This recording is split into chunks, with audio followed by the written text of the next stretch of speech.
Hola, mi nombre es Adrián Moneta y en este video vamos a ver el teorema central del límite y sus principales aplicaciones en estadística. Vayamos a la presentación.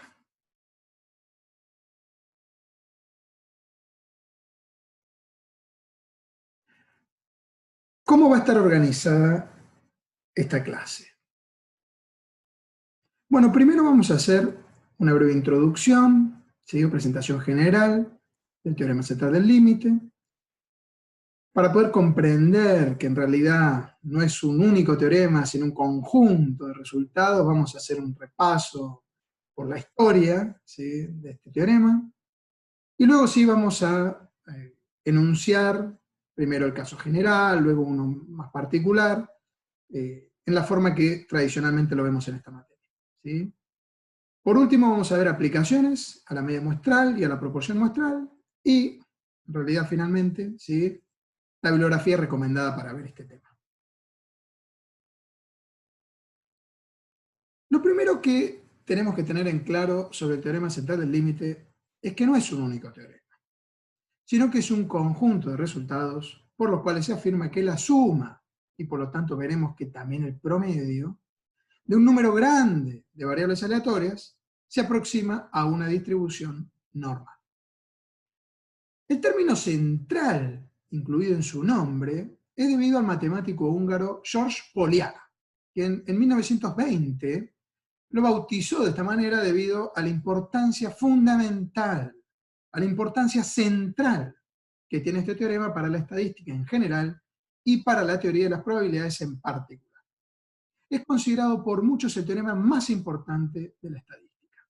Y esta importancia se debe a que este conjunto de teoremas sirve para revelar las razones por las cuales, en muchos campos de aplicación, se encuentran ejemplos de variables con distribuciones normales o aproximadamente normales por todas partes. Veamos un poquito, entonces, de la historia. Para comprender esto, de que el teorema central del límite es en realidad un conjunto de teoremas, es importante conocer cómo fue su génesis y su evolución, ¿sí? El teorema central del límite es resultado de la contribución de muchos grandes matemáticos y estadísticos. Sin embargo, la primera versión del teorema central del límite se debe al matemático francés Abraham de Moivre, ¿sí? Y en su libro The Doctrine of Chances, ¿sí?, de 1733, la doctrina de las chances, ¿sí?, en realidad la traducción literal es la doctrina de las chances, ¿no?, pero una menos que literal, pero mejor, sería la teoría de las probabilidades, ¿sí?, que fue escrito en inglés porque en esa época de Moivre vivía en Inglaterra, se había escapado de Francia por motivos religiosos, ¿sí? En ese libro postuló, con el ejemplo del lanzamiento de la moneda, ¿sí?, que la función de probabilidad de una variable con distribución binomial, de parámetro p igual a un medio, ¿sí?, a medida que n, el número de observaciones del lanzamiento de la moneda, aumentaba, se aproximaba a una función que hoy sabemos es la función de densidad de una variable con distribución normal. Ahora, quien generalizó este resultado para cualquier valor del parámetro p, aún sin llegar igual a demostrarlo formalmente, fue el famoso astrónomo, físico y matemático francés Pierre-Simon Laplace, en 1812, de quien aquí en Córdoba tenemos nombrada en su honor una calle, ¿no es cierto?, en la zona noreste de la ciudad, ¿sí? Esta versión del teorema se conoce hoy con el nombre de teorema de De Moivre-Laplace, y es la que utilizamos para calcular probabilidades de una binomial aproximando a través de una normal, ¿sí?, como veremos enseguida más adelante. Pero ¿en dónde aparece en esta primera versión del teorema esta suma de variables aleatorias de la que hemos estado hablando anteriormente? Es fácil darse cuenta que esta suma está presente, recordando que una variable aleatoria binomial no es otra cosa que una suma de variables aleatorias independientes bipuntuales, o con distribución de Bernoulli, ¿no es cierto? Por lo tanto, esta primera versión del teorema central del límite hace referencia a que la suma de variables aleatorias bipuntuales independientes, cuando el número de términos de esta suma tiende a infinito, es una variable cuya distribución de probabilidades se aproxima a la de una normal, con esperanza las que hereda de la binomial, ¿no es cierto?, n por p, y varianza n por p por q, ¿no?, donde q era 1 menos p, ¿no es cierto? Con posterioridad a Laplace, durante muchos años no se pudo llegar a demostraciones rigurosas del teorema central del límite, a pesar de los intentos realizados por diversos matemáticos. Entre estos intentos se destacan las contribuciones que hicieron Poisson, Dirichlet y Cauchy. ¿Sí? En el caso de Simon Denis Poisson, este físico y matemático francés, más conocido por nosotros por la distribución de probabilidad que lleva su nombre, ¿sí? Trabajó principalmente con contraejemplos y generalizó el teorema central del límite de Laplace a sumas y combinaciones lineales de variables con otras distribuciones distintas de la bipuntual.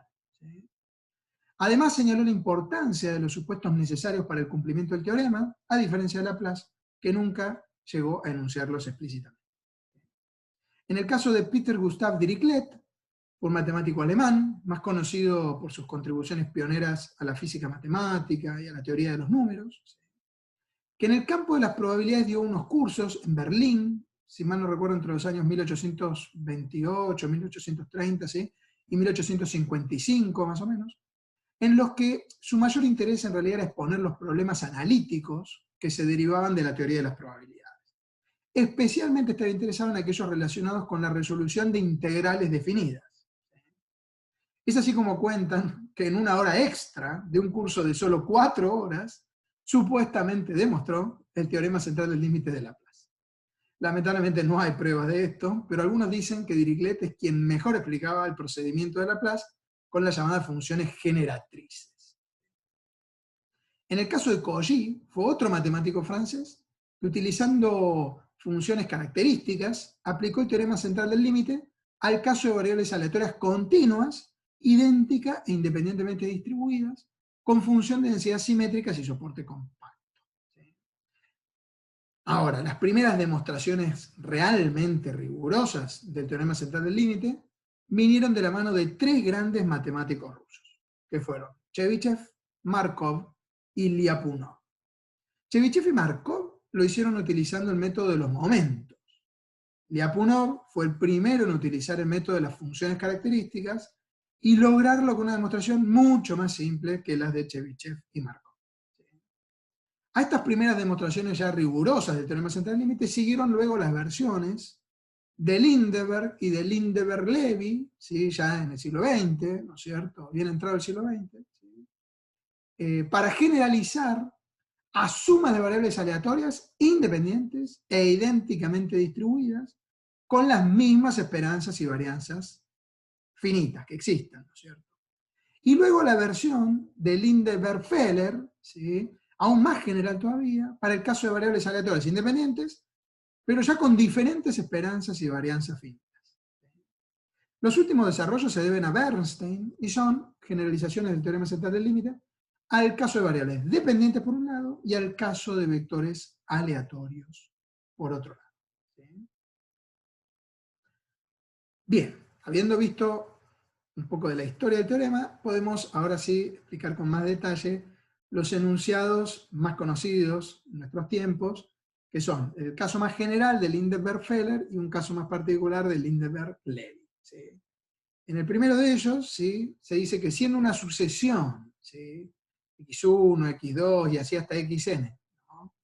De variables aleatorias independientes, con cualquier distribución de probabilidad, no importa qué distribución de probabilidad tengan cada una de estas x, y sean mu sub 1, mu sub 2 y así hasta mu sub n, y sigma cuadrado 1, sigma cuadrado sub 2 y así hasta sigma cuadrado sub n. Las esperanzas y varianzas finitas que existan, ¿no? Respectivamente de estas variables aleatorias independientes, si n, ¿sí? El número de estas variables aleatorias, ¿no? El número de esta sucesión de variables, ¿no? Es lo suficientemente grande, ¿eh? Vamos a ver que en teoría cuando n tiende a infinito, ¿sí? Ya vamos a ver qué hacemos en la práctica. Entonces, la variable suma, ¿sí? De estas x, ¿no? De esta sucesión de variables, que vamos a llamar y, vamos a anotar y, ¿sí? La suma de n variables aleatorias independientes, ¿sí? Va a tener una distribución normal con esperanza, igual a la suma de las esperanzas o las medias de estas variables, de cada una de estas variables aleatorias, ¿sí? Y varianza igual a la suma de todas las varianzas, ¿sí? De estas variables aleatorias independientes. ¿Sí? Entonces retenemos, ¿no? La transformación que consista en esta suma, ¿sí? De esta sucesión de variables aleatorias cuando n es lo suficientemente grande, converge a una distribución normal. ¿Sí? Con media igual a la suma de las medias de cada una de estas variables aleatorias y con varianza también igual a la suma de esas varianzas. ¿Sí? Un caso más particular es el del enunciado de Lindenberg-Levy, ¿sí? Que nos dice que si estas X, la sucesión de variables aleatorias, ¿sí? son variables aleatorias, independientes e idénticamente distribuidas, ¿sí? con esperanza mu y varianza sigma cuadrado finitas, es decir, todas, esta es la diferencia, ¿no? Con la misma esperancia y varianza, como por ejemplo sucede cuando tomamos observaciones de una muestra aleatoria simple. ¿Sí? En el caso de una muestra aleatoria simple, todas estas variables en realidad son observaciones, ¿no? de una variable, de una misma variable en la población. ¿Sí? Si la muestra es aleatoria, van a ser observaciones independientes entre sí. ¿Sí? Y por lo tanto, cada una variable aleatoria independiente, pero idénticamente distribuidas, porque vienen de la misma población. En este caso, lo que dice este enunciado es que bajo estas condiciones, ¿sí? y suponiendo entonces de vuelta, ¿no? que n es lo suficientemente grande, ¿sí? se puede aplicar entonces el teorema central del límite y esta suma de las variables aleatorias estas, de las x, ¿no? tiene distribución aproximadamente normal, pero ¿con qué esperanza? ¿Sí? Como mu es la misma para todas, ¿no? La esperanza es la misma para todas, ¿no? Es como sumar n veces una constante. La esperanza va a ser n veces mu. Y algo similar ocurre con la varianza. Si todas tienen la misma varianza, esa varianza es sigma cuadrado, ¿sí? entonces la suma de todas las varianzas es igual a sumar n veces lo mismo, ¿no? Y eso es n por sigma cuadrado. ¿Sí? O sea que la única diferencia con el otro enunciado es que aquí la esperanza es igual a n por mu y la varianza n por sigma al cuadrado. Si queremos podemos estandarizar entonces, ¿a qué me refiero? Supongamos que queremos buscar la probabilidad de que y, ¿sí? esta variable suma, ¿sí? de las x que forman esta sucesión de variables aleatorias, independientes e idénticamente distribuidas con las mismas distribuciones de probabilidad, ¿sí? sea menor a o igual a determinado valor particular de la variable. ¿Sí? Si esta sucesión realmente tiene un n lo suficientemente grande, ¿sí? en el límite cuando n tiende a infinito, ¿sí? entonces vamos a poder estandarizar, ¿sí? es decir, restarle a y su esperanza, que vimos era n por mu, y su desviación estándar, que sería la raíz cuadrada de su varianza, que era n por sigma cuadrado. ¿Sí? Y de esa manera, encontrar la probabilidad de que y sea menor o igual a un determinado valor, encontrando la probabilidad de que la transformación esta, que es lo que llamábamos z generalmente, ¿no? el estadístico z, resultado de esta transformación, ¿no? sea menor a este valor particular de z, ¿sí? calculado de esta manera, con la función de distribución de la distribución de probabilidad normal estándar, es decir, aquella que tiene media cero y varianza igual a. ¿Sí? Esta phi de z, ¿sí? no es otra cosa que la función de probabilidad acumulada de z. ¿Sí? Podemos entonces usar, para calcular estas probabilidades asociadas a y, ¿sí? en el límite, ¿sí? la función de probabilidad acumulada de la normal estándar. ¿De acuerdo? Eso implica en la práctica. Veamos una aplicación justamente al caso de la media muestral. Recordemos que dada una muestra aleatoria, ¿sí? formada por observaciones de una variable x, que podemos llamar x sub 1 a la primera observación, x sub 2 a la segunda, y así hasta x sub n a la última, extraída de cualquier población. Eso quiere decir de una variable con distribución de probabilidad cualquiera, ¿sí? sin importar qué distribución de probabilidad tenga la variable, siempre y cuando tenga esperanza mu y varianza sigma cuadrado. ¿Sí? La media muestral se definía, ¿sí? como el promedio de las observaciones, ¿no? Y eso no era otra cosa que la suma de las observaciones de la variable dividido esa suma, el total de las observaciones o el tamaño de la muestra. Siendo la esperanza la media muestral, ¿no? Esto ya ha sido demostrado en esta unidad 6 por nosotros previamente, ¿sí? igual a la esperanza de la variable, que si suponemos en la población que era mu, entonces la esperanza de la media muestral también es mu. Se dice que por eso la media muestral es insesgada, ¿no? ¿Sí? Su esperanza es igual al parámetro que intenta estimar, pero esto ya lo vamos a ver con mucho más detalle en estadística 2. Y su varianza, también lo hemos demostrado anteriormente, es igual a sigma cuadrado sobre n. La varianza, digo, de la media muestral, ¿no? Y esto también con independencia del teorema central del límite, ¿cierto? ¿Sí? Esto todo es independiente del teorema central del límite, ¿de acuerdo? Lo que vamos a agregar por el teorema central del límite es que si realmente esta muestra aleatoria simple, ¿no?, fuera de un tamaño importante, si este n fuera lo suficientemente grande, si en teoría, cuando n tiende a infinito, trabajando en el límite, ¿sí?, se puede aplicar el teorema central del límite a la media muestral, y su distribución converge a una normal, porque la media muestral es la variable suma de las x, ¿no es cierto? Fíjense, la media muestral es la variable suma, nada más que multiplicada por una constante que es igual a 1 sobre n, ¿no es cierto? ¿Sí? Es una suma ponderada, ¿no? Pero en definitiva le valen las condiciones del teorema central del límite, ¿sí? Recuerden que lo que decía este teorema es que la variable suma de un número grande de variables aleatorias, ¿sí?, en el límite tiene distribución aproximadamente normal, ¿sí? Entonces acá, si la media muestral es una suma de variables aleatorias independientes, como son las observaciones que surgen de una muestra aleatoria, ¿sí?, entonces también podemos aplicar el teorema central del límite a la distribución de probabilidad de la media muestra, ¿sí? Lo llamamos la distribución en el muestreo de la media muestra, ¿sí?, y decir que esa distribución converge a una normal, ¿no? Por lo tanto, si queremos calcular probabilidades, ¿no?, para la media muestral, ¿sí?, podemos estandarizar el valor de interés de esa media muestral, ¿sí?, y utilizar entonces para calcular esas probabilidades la función de distribución de la normal estándar, ¿sí?, resultado de estandarizar los valores de la media muestral restando, ¿no es cierto?, la media de la media muestral, que siempre es mu, ¿sí?, la media de la población, bajo estas condiciones que vimos antes, ¿no?, y dividiendo el error estándar de la media muestral, que no es otra cosa que la raíz cuadrada de sigma cuadrado sobre n, ¿sí? O muchas veces también lo escribimos como directamente sigma dividido la raíz de n, ¿no?, aplicando la raíz cuadrada, ¿sí? Es lo mismo. Ahora, ¿cuán grande tiene que ser el tamaño de la muestra? ¿Cuán grande tiene que ser n, ¿no?, para que podamos calcular probabilidades para la media muestral, para los valores de la media muestral, ¿sí?, para que podamos usar la función de distribución de la normal estándar, ¿sí?, para calcular estas probabilidades, ¿no? Porque en teoría n tiene que ser infinito, pero en la práctica n nunca es infinito, ¿no es cierto?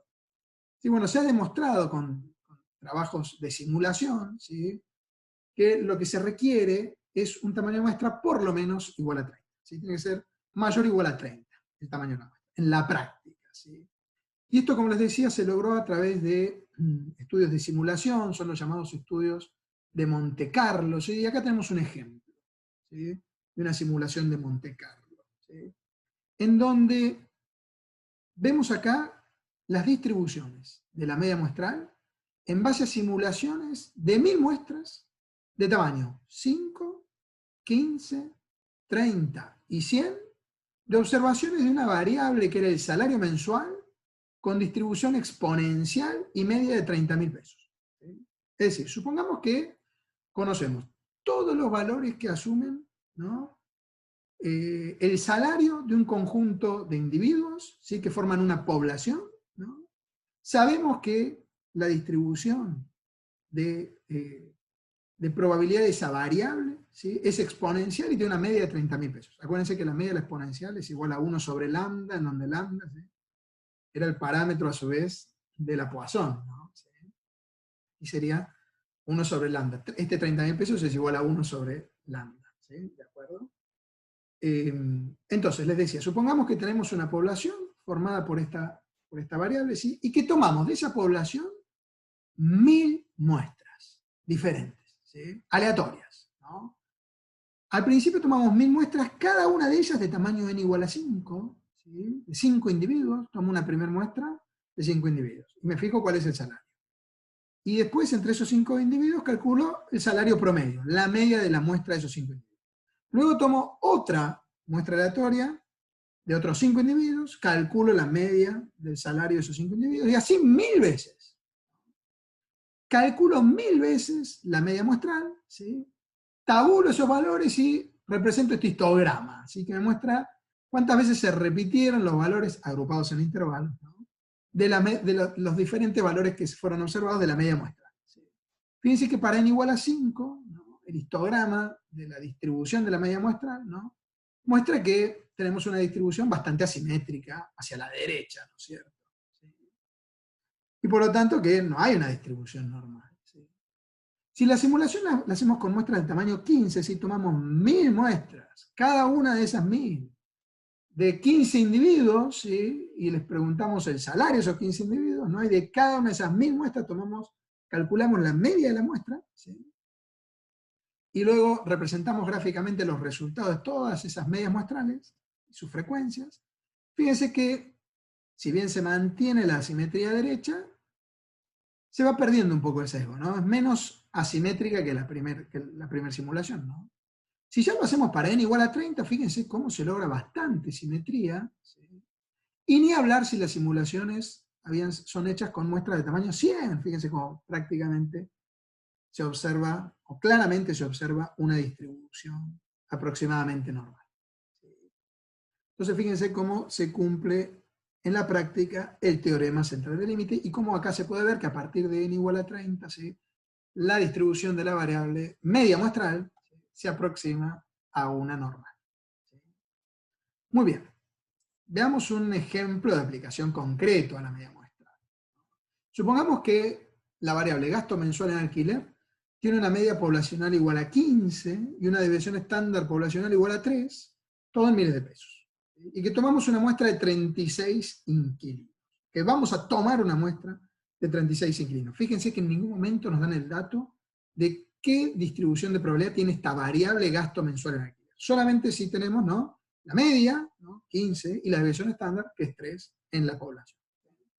Supónganse que nos preguntaran qué distribución de probabilidad tiene la media muestral, sin haber calculado, sin haber tomado ninguna muestra, ¿no?, ni calculado la media muestral, ni los posibles valores, mucho menos un montón de muestras, y los posibles valores de la media muestral. Bueno, como el tamaño de muestra es lo suficientemente grande, ¿no?, mayor a 30 en la práctica, que es 36, podemos aplicar el teorema central del límite.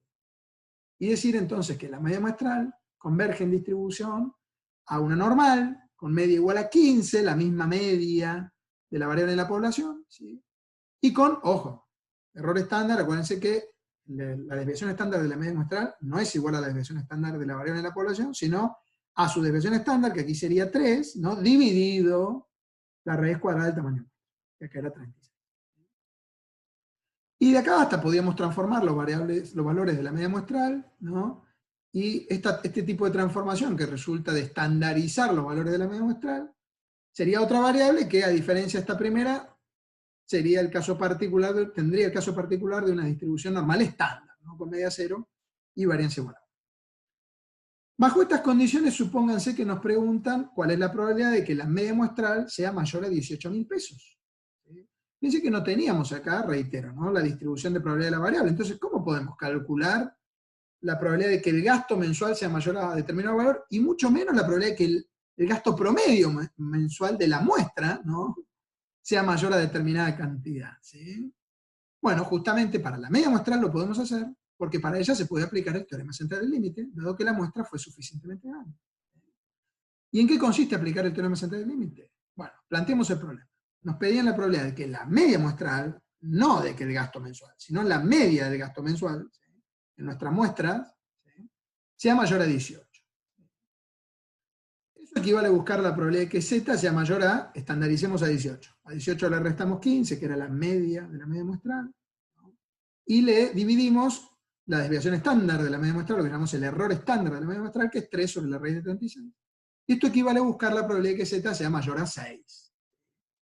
Que, sin necesidad de buscar en ningún lado, en ninguna calculadora de probabilidades, ¿no es cierto?, de usar ningún software, nada, sabemos que esto es igual a 0, ¿no es cierto?, porque se acuerdan que la normal estándar, ¿sí?, iba más o menos de menos 3,5 a 3,5 positivos, ¿sí? Entre estos dos valores estaba más del 99% de las observaciones, ¿sí? Entonces, más allá de 3,5, ¿sí?, más allá de 4, de 5, 6, no hay nada de probabilidad. A la derecha de ese valor no hay nada de probabilidad, ¿sí? Obviamente ese resultado es igual a 0. Bueno, si no se acuerdan eso, obviamente que pueden usar un calculador de probabilidades, ¿no? Por ejemplo, a ver, me voy un ratito a Infostat, ¿sí?, ya vuelvo a la presentación. Acá tengo abierto Infostat, ¿sí?, y ya tengo seleccionada la distribución normal en la calculadora de probabilidades que trae Infostat, estándar, fíjense, con media 0 y varianza 1. Si busco la probabilidad de que Z sea mayor a 6, calculo, fíjense que la probabilidad de que Z sea mayor a 6, acá está en notación exponencial, ¿no?, pero quiere decir que hay 10 ceros, un 0, ¿no?, y 9 ceros más después de la coma, y recién ahí viene un 99. O sea que esto es 0,0000000, y recién en el décimo decimal aparece un 99. ¿Sí? O sea que esto es prácticamente cero, ¿sí? Como estábamos viendo recién. ¿De acuerdo? Entonces, volvamos a nuestro ejemplo. ¿Sí? Usando la distribución normal estándar, podemos resolver este problema y concluir que la probabilidad de que la media muestral sea mayor a 18.000 pesos es igual a 0. ¿Sí? Aún habiendo desconocido cuál era la distribución de probabilidad del gasto mensual, ¿sí? Y igual con la distribución de la media muestral, excepto que en el caso de la media muestral sí pudimos porque es una suma de variables aleatorias y la muestra era grande, y entonces pudimos aplicar el teorema central. Veamos un ejemplo más. Supongamos que nos piden qué intervalo simétrico contiene al 95% de las medias muestrales. Nosotros podemos saber qué intervalo simétrico alrededor de 0, siendo 0 la media de z, ¿se acuerdan? Encierra el 95% de valores en la distribución normal estándar.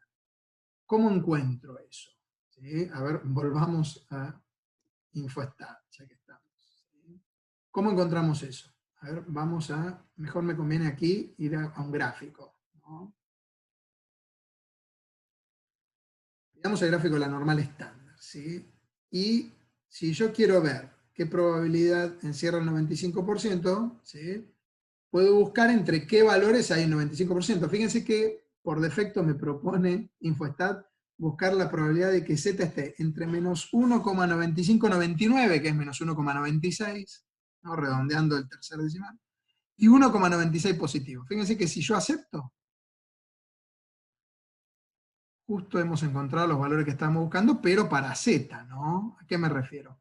Entre menos 1,96 y 1,96 positivo, según InfoStat acá, y con cualquier calculador de probabilidades va a pasar lo mismo, ¿sí? Vamos a agrandar esto para que lo vean bien. La probabilidad que hay entre esos dos valores, la probabilidad de este evento, ¿sí? Es 0,95, o sea, 95%, ¿sí? ¿Cómo estoy seguro de que este valor es menos 1,96 y este otro es el positivo? Le agrego aquí dos líneas de corte, fíjense, menos 1,96, y ahí apareció, ¿no es cierto? Y acá abajo 1,96. Claramente entonces aquí nos está mostrando la probabilidad que hay de que Z esté, ¿no? Entre menos 1,96 y 1,96 positivo. Y eso es 95%. Entonces, volviendo a la presentación, ¿no? Yo sé que la probabilidad de que Z esté entre menos 1,96 y 1,96 positivo, ¿no? Es 0,95. Ahora, ¿cuáles serán los valores de X barra, de la media muestral, que encierran el 95% de probabilidad? Que es lo que me están pidiendo. Bueno, ahora es el problema inverso al que tuvimos en el punto anterior, ¿no? Ahora conocemos los valores de Z y necesitamos calcular, conocemos la probabilidad, ¿sí? Y necesitamos conocer los valores de X barra, ¿sí? Acá conocemos el valor de X barra y nos pidieron una probabilidad. Para hacer esto anterior, estandarizamos. ¿Qué vamos a hacer ahora? Desestandarizar, ¿no? ¿Cómo desestandarizamos? Si para estandarizar hicimos Z igual a la media muestral menos la media de la media muestral sobre el error estándar, ahora para despejar a la media muestral, ¿qué hacemos? Multiplicamos en ambos miembros por el error estándar, y entonces se simplifica acá en el segundo miembro, en el lado derecho, y pasa a estar multiplicado por Z, ¿sí? El error estándar, va a quedar Z por 3 sobre la raíz de 36, y finalmente sumamos en ambos miembros a 15, y del lado derecho nos va a quedar solamente entonces la media muestral, y del lado izquierdo nos va a quedar Z por, ¿no es cierto?, 3 sobre la raíz de 36 más el 15. ¿No? Lo hacemos acá entonces, reemplazando a Z por qué. Primero por menos 1,96, para tener el valor del límite inferior de este intervalo que estamos buscando, y luego por 1,96 positivo, ¿no?, para tener el valor del límite superior de este intervalo simétrico que estamos buscando para la media muestral, ¿sí? O sea, que desestandarizando, ¿sí?, podemos encontrar los valores de la media muestral que encierran al 95% de todos los valores posibles de las medias muestrales. Y los resultados son 14,02 y 15,9. Entonces, formalmente, la probabilidad de que la media muestral se encuentre entre 14,02 y 15,98 es 95%. El intervalo que contiene el 95% de las medias muestrales es el que está comprendido entre los valores 14,02 y 15,90. Fíjense entonces cómo de esta manera podemos calcular probabilidades para la media muestral, ¿sí? Y encontrar a partir de probabilidades valores de la media muestral, ¿sí? Aplicando el teorema central del límite. ¿De acuerdo? Así como se puede aplicar sobre la media muestral, también se puede aplicar el teorema central del límite a la proporción muestral. Recordemos que toda variable binomial es una suma de variables bipuntuales, ¿sí? Aquí cada una de estas x, ¿no? ¿Se acuerdan? Era una variable que podía asumir dos valores, dicotómica, 0 o 1, ¿sí? Una variable con distribución bipuntual. Y suponemos que había detrás una probabilidad de que x sea igual a 1, conocida y constante si repetíamos esto muchas veces, ¿no? Y si lo repetíamos un n número de veces, ¿no? Dada una probabilidad constante y que en cada observación x pueda asumir dos valores, ¿no? Y sumábamos estas observaciones de x, en definitiva los 1, porque los ceros no agregan nada a la suma, teníamos una variable con distribución binomial, ¿se acuerdan? Por lo tanto, si el número de variables, estas bipuntuales que sumamos acá es lo suficientemente grande, ¿no? Podemos aplicar el teorema central del límite a esta variable binomial, a esta suma. ¿Sí? Esto es una suma, la binomial es una suma de variables aleatorias independientes, ¿sí? Si esto realmente es una muestra aleatoria. Y por lo tanto se le aplica el teorema central del límite, la versión de Laplace, ¿no? Justamente, que nos dice que converge una normal. ¿Sí? ¿Con qué media y con qué desviación estándar? Bueno, las que hereda de la propia distribución binomial, ¿no es cierto? La distribución binomial, ¿se acuerdan? Tiene esperanza n por p y varianza n por p por q, así que la desviación estándar es la raíz de n por p por q. Si queremos calcular probabilidades para esta variable binomial, lo podemos hacer aproximadamente con la distribución normal de esta distribución, con estos parámetros, o estandarizando, ¿sí? Los valores de esta binomial, ¿sí? Es decir, restándole la esperanza, dividiendo la desviación estándar, y trabajando con la normal estándar. ¿Sí? Eso para una distribución, para una variable con distribución binomial. Ahora, si consideramos que la proporción muestral, que en muchos lados llamamos P sombrero, ¿no es cierto?, es una suma de bipuntuales multiplicada por una constante, ¿sí? ¿Cómo se calcula la proporción de determinada característica en una muestra? Es decir, supónganse que nosotros tenemos un conjunto de individuos, ¿no? Y queremos conocer la proporción de individuos que cumple con determinada cualidad o atributo o característica, ¿sí? Lo que hacemos entonces es observar en la muestra cuántos individuos tienen esa característica, ¿sí? Y contamos el número de individuos que la tienen, ¿no? Y esa suma, ¿sí?, la dividimos sobre n. Es decir, clasificamos a cada individuo en un 1 o un 0, 1 si tiene esa característica, 0 si no la tiene, y después sumamos los unos, ¿no? Y al final dividimos sobre n, y eso nos da la proporción de individuos que tienen esa característica. Y en definitiva, fíjense que se puede ver de esta manera como la proporción muestral no es otra cosa que una media muestral, nada más que la media de una variable que en realidad es bipuntual, ¿no? Donde cada uno de los valores de x puede ser un 0 o un 1. ¿Sí? Pero no deja de ser una media muestral, no deja de ser una suma de variables aleatorias, si esta muestra es aleatoria, de variables aleatorias independientes, y por lo tanto se le puede aplicar el teorema central del límite, y suponer que su distribución converge también a una normal. ¿Con qué parámetros? Cuidado acá, ¿no? La proporción muestral tiene como esperanza siempre la proporción poblacional, esto ya lo hemos demostrado al inicio de la unidad número 6, y tiene como varianza P por Q sobre N y como desviación estándar a la raíz cuadrada de P por Q sobre N. ¿Sí? Entonces, para calcular probabilidades asociadas a valores de la proporción muestral, podemos usar esta distribución de probabilidad en el límite, ¿sí?, o su versión estandarizada, si al valor que nos interesa, la proporción muestral, le restamos su esperanza, que es la proporción poblacional, y le dividimos su error estándar. Ahora, en la práctica, ¿cómo tiene que ser n? Bueno, las simulaciones que se han realizado para encontrar esto, para responder a esta pregunta, ¿sí?, muestran que no importa tanto n, sino n por p y n por q. Y lo que tiene que suceder es que n por p y n por q ambos sean mayores a 5. ¿Sí? Como podemos ver en la siguiente diapositiva. Fíjense, acá es simulado, ¿sí?, con ayuda de un software, ¿no?, 500 muestras de tamaño. Primero igual a 5, después igual a 15, luego igual a 30 y luego igual a 100. ¿Sí? De observaciones que vienen de una variable que es el tipo de inquilino con probabilidad 20% de pagar el alquiler con demora. Es decir, que yo tenía datos, ¿no? He generado datos de un conjunto de individuos que forman una población, ¿sí? Para una variable que es pagar el alquiler con demora o sin demora. ¿Sí? Los que pagan con demora tienen un 1 en el valor de X y los que pagan a tiempo o en tiempo tienen un 0. ¿Sí? Suponiendo, generé esos números, ¿sí? Suponiendo que la probabilidad de elegir una persona al azar y que pague con demora era del 20%. Si de esa población generada con esta simulación, ¿sí? Yo a su vez tomo 500 muestras de 5 individuos primero, ¿sí? Luego de 15 individuos en cada una de las 500 muestras, no luego de 30, no de 100, fíjense los resultados que obtuve. ¿Sí? Para los posibles valores de la proporción muestral. Es decir, ¿qué hice? Para las 500 muestras, tomé en cada una de ellas cuántos individuos de los 5 cumplían, pagaban el alquiler con demora, ¿sí?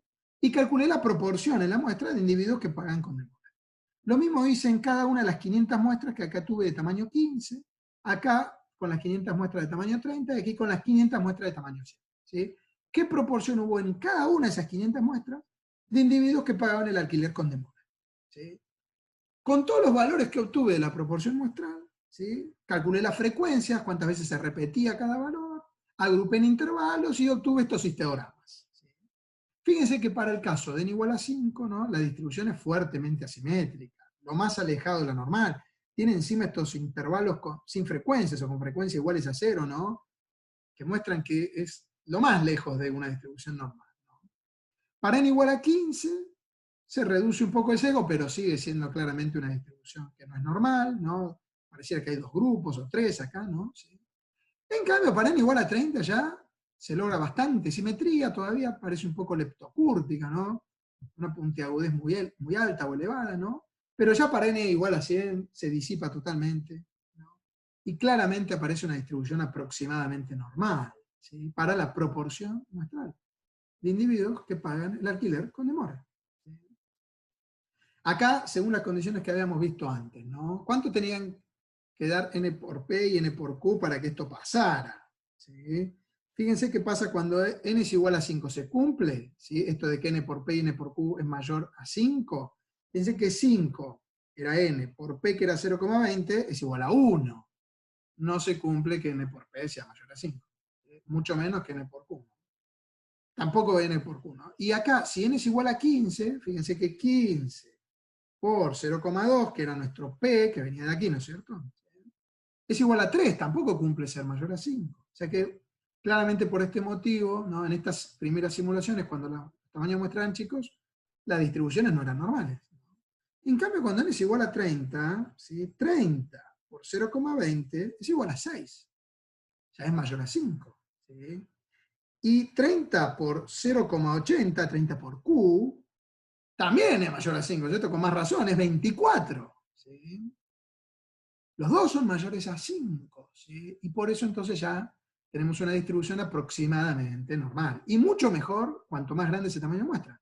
Fíjense que acá se parece mucho más a una distribución normal, ¿no? Y claro, porque 100 por 0,20 es igual a 20, ¿no es cierto? Que es mucho más grande de 5. Y lo mismo 100 por 0,80, n por q, ¿no? Que es igual a 80. ¿Sí? O sea que claramente en estos dos últimos casos, entonces se cumplían las condiciones que muestran esta regla empírica de que n por p y n por q tienen que ser mayor a 5 ambos, para que se pueda aplicar el teorema central del límite sobre la proporción muestral. ¿Sí? Veamos un ejemplo de aplicación concreta. Supongamos que un banco estima, en base a su experiencia pasada, ¿no? Que del total de créditos hipotecarios otorgados, el 10% es incobrable. Si sabemos que la probabilidad de que un cliente no pague, ¿sí? De que un crédito es incobrable, es del 10%. Esa sería la probabilidad del éxito, suponiendo que el éxito es descubrir un cliente incobrable, ¿sí? Un crédito incobrable, ¿no? Si se selecciona una muestra de 400 créditos, ¿Qué distribución de probabilidad tiene la proporción de incobrables en la muestra? Bueno, fíjense que este es un caso en donde podemos aplicar justamente el teorema central del límite, ¿no? ¿Por qué? Porque n es igual a 400, ¿sí? Y p es igual a 0,10, ¿no es cierto? Fíjense que 400 por 0,10 es igual a 40, que es mayor a 5.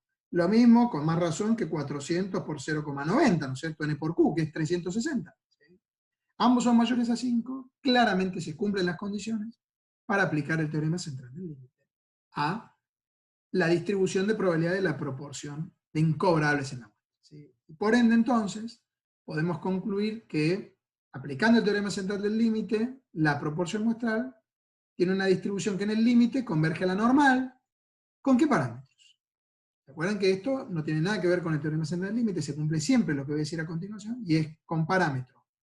Esperanza igual a la proporción de incobrables que hay en la población, que nos habían dado el dato que era 10%. O sea que la esperanza va a ser 0,10. Y con error estándar, ¿se acuerdan que era la raíz de P por Q sobre N? ¿Sí? Acá, P es 0,10, Q es 1 menos P. Es decir, 1 menos 0,10 que es 0,90. Y N era 400. Si hacemos la raíz de todo esto, eso da 0,015. Entonces lo que concluimos es que la proporción muestral en el límite converge, en este caso va a tener distribución normal, con media 0,10 y desviación estándar 0,0. Podemos también estandarizar esto, ¿sí? Y trabajar con la normal estándar, si quisiéramos. Si nos preguntaran cuál es la probabilidad de que la proporción de incobrables sea menor a 7%, entonces podemos hacer uso de este resultado, ¿sí? Y calcular esta probabilidad con la distribución normal. Fíjense, nos están pidiendo la probabilidad de que la proporción muestral sea menor a 0,0. ¿Sí? Estandarizando este valor, 0,07, ¿no es cierto? Le resto la media de esta distribución, que es 0,10, y le divido el error estándar de la proporción muestral, que es 0,015. Y eso equivale a buscar la probabilidad de que z sea menor a menos 2. ¿De dónde saco este resultado? Bueno, podemos, por ejemplo, trabajar con InfoStat. ¿Sí? Me voy a InfoStat. Y calculo la probabilidad de que z sea menor a menos 2. Lo voy a hacer, por ejemplo, con la calculadora de probabilidades y cuantiles. Para la normal estándar le voy a pedir la probabilidad de que el valor aquí, InfoStat lo llama X, ¿no es cierto? Para nosotros sería Z, ¿sí? Sea mayor a menos 2, que está aquí, ¿no es cierto? Es este resultado. Aquí dice probabilidad de que X sea mayor a este valor que hemos puesto acá, ¿no?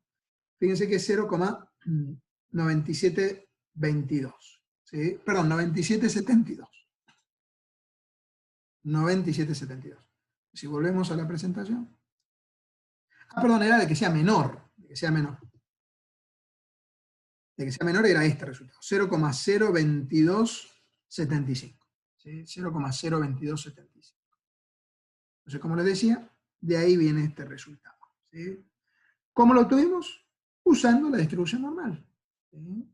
Porque pudimos aplicar el teorema central del límite. ¿De acuerdo?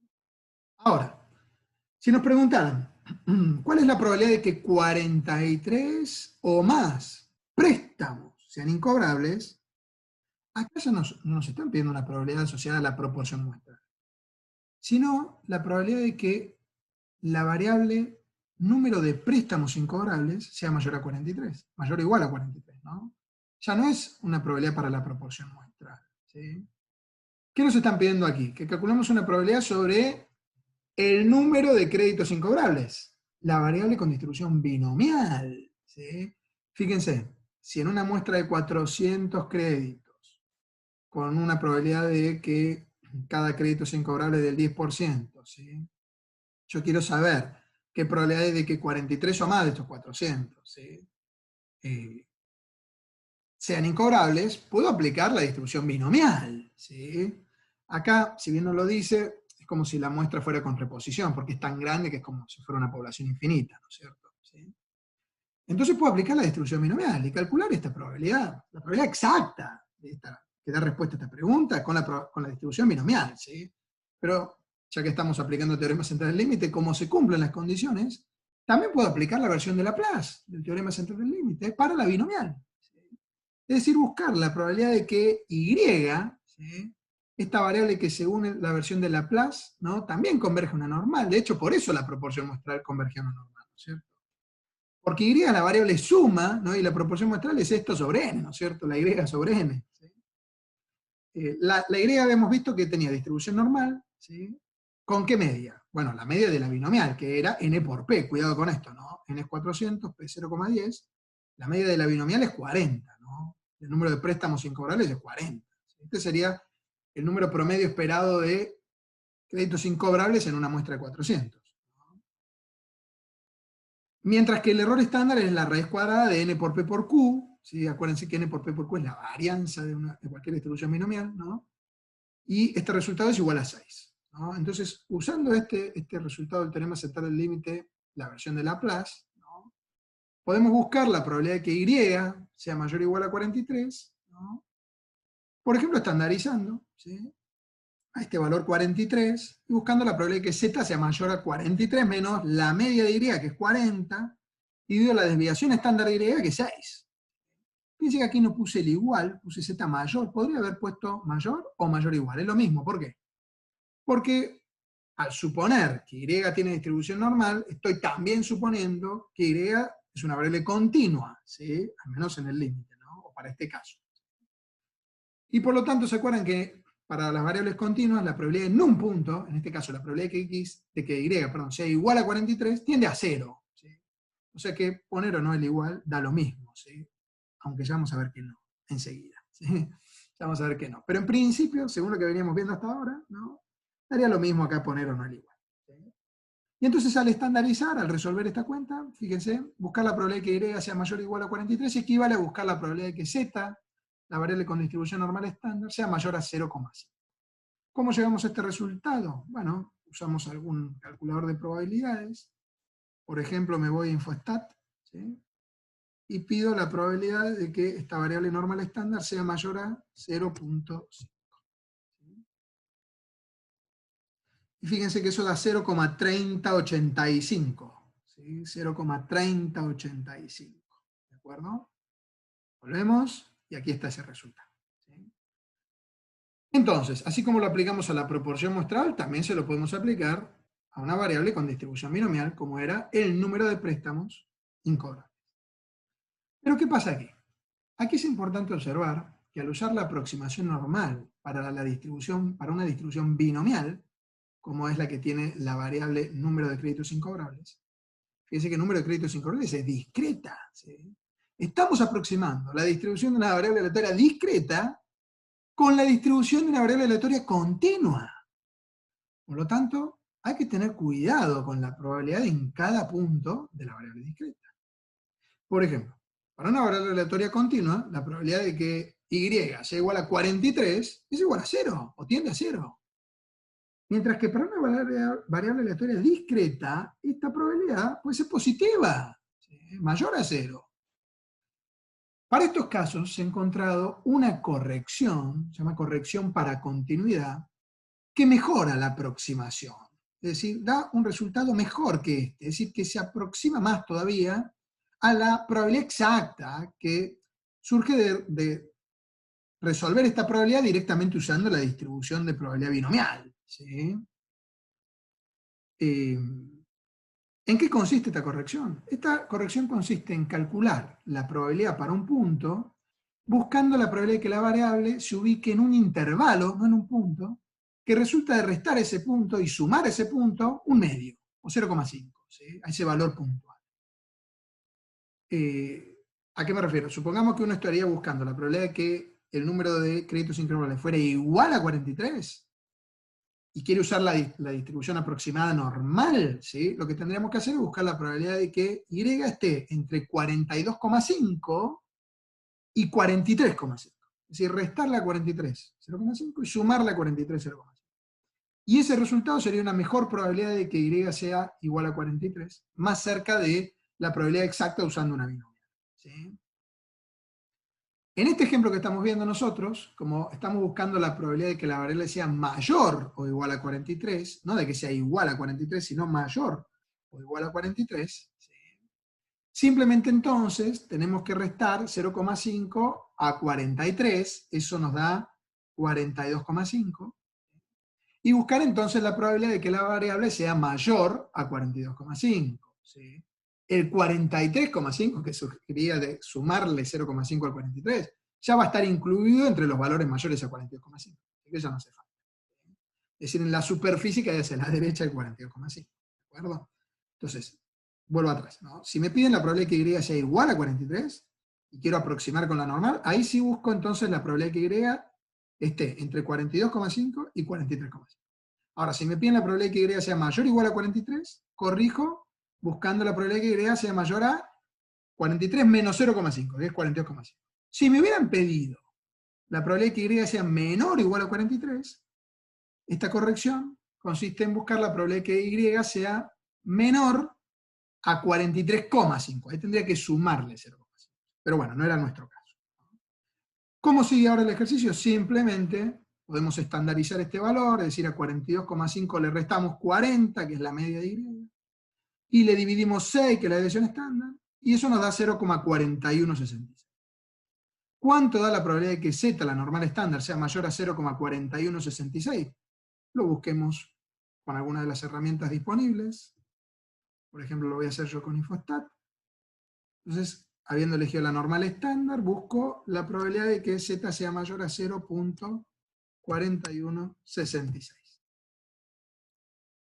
Pido calcular, y fíjense que la probabilidad de que sea mayor a este valor es 0,3384.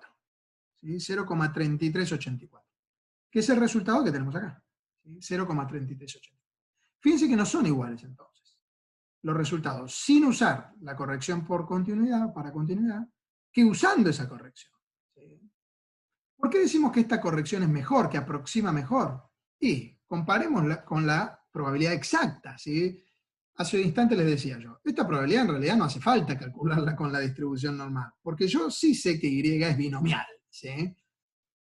Para la proporción muestral yo no sabía cuál es la distribución de la proporción muestral, pero Y estoy seguro que es binomial. Entonces puedo directamente usar la distribución de probabilidad binomial, ¿sí? Y calcular la probabilidad exacta de que Y sea mayor o igual a 43, no una aproximación. ¿Cuánto da esa probabilidad? La busquemos con Infostat también. Cambiamos entonces, en vez de normal, uso la distribución binomial. Ojo, para un n de 400 tenemos nosotros, y una probabilidad del éxito de 0,10, ¿se acuerdan que la proporción de incobrables era 10%?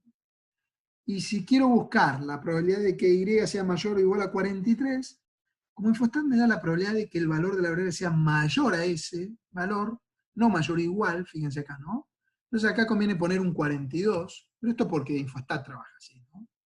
Y si pongo un 42 ahí, aquí sí, cuando pida calcular, fíjense, me da la probabilidad de que sea mayor a 42, que como la variable es discreta, equivale a buscar la probabilidad de que Y sea mayor o igual a 43, ¿no es cierto?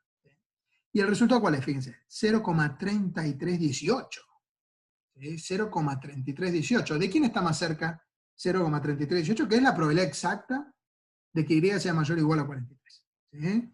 0,3318 está mucho más cerca de 0,3384 que de 0,3086. Y es por este motivo que, si estamos trabajando con una variable discreta y queremos aprovechar el teorema central del límite y calcular la probabilidad aproximada con una normal, conviene aplicar esta corrección para continuidad. ¿De acuerdo? Muy bien. Con esto entonces hemos visto que la media muestral y la proporción muestral tienen distribuciones de probabilidad que, si se cumplen determinadas condiciones, ¿sí? En el caso de la media muestral, n mayor a 30, ¿sí? En el caso de la proporción muestral o de una variable con distribución binomial, ¿sí? N por P y N por Q mayores a 5, en la práctica, en teoría mayores, N mayor a infinito, que tiene infinito, ¿no? Podemos calcular estas probabilidades con la distribución normal. ¿Sí? Y estandarizando, si quisiéramos, como hicimos en estos ejemplos, con la distribución normal. ¿Sí? Bibliografía recomendada para ver más en detalle este tema. ¿Sí? La básica de la materia, que es nuestro apunte de estadística 1, ¿sí? Que originalmente fue hecho para la división a distancia, pero que estamos usando en todas las divisiones de la materia. ¿Sí? Y el libro que también recomendamos siempre como bibliografía complementaria, que es el libro de Berenson y Levin. Sí, lo que quieren ver es lo que hace falta para el nivel que tiene nuestro curso de estadística 1. ¿Sí? Ahora, si quieren profundizar en sus conocimientos, ¿sí? Y saber mucho más sobre el teorema central del límite, bueno, les recomiendo mucho estos 3 papers, estos 3 trabajos, ¿no? Uno de Blayota y de Lettró, que son profesores de la UBA, ¿sí? Que tienen muy bien desarrollada la parte de la historia del teorema central del límite, y no tanto, pero también con algún nivel de detalle las demostraciones de las distintas versiones. Y estos otros dos, también este de Arona y otros autores, ¿sí? De la Universidad Nacional de Rosario, ¿sí? Y este de Argote, de la Universidad Nacional de Colombia, que es excelente en las demostraciones, tiene mucho más detalladas las demostraciones del teorema central del límite, de este conjunto de teoremas que en realidad es mal llamado el teorema central del límite. ¿De acuerdo? ¿Sí? Bueno, y aquí entonces tienen, si quisieran, profundizar más en este tema. ¿De acuerdo? Bueno, y con esto hemos llegado entonces al fin de esta clase que estuvo destinada a ver el teorema central del límite. Espero que haya sido de utilidad y que hayan comprendido este importante tema. ¿Sí? ¿Por qué? Justamente porque su nombre también lo dice, ¿no? Teorema central del límite. Es posiblemente el teorema más importante de toda la estadística. ¿Sí? Van a ver que este teorema es el que permite entender también muy bien las distribuciones en muestreo, ¿sí? Que es el tema central de la unidad número 6, ¿sí? Y es el puente que hace falta para comprender todo lo que vamos a ver en estadística 2, ¿de acuerdo? Es decir, para hacer estadística inferencial, ¿sí? Bueno, espero que lo hayan disfrutado.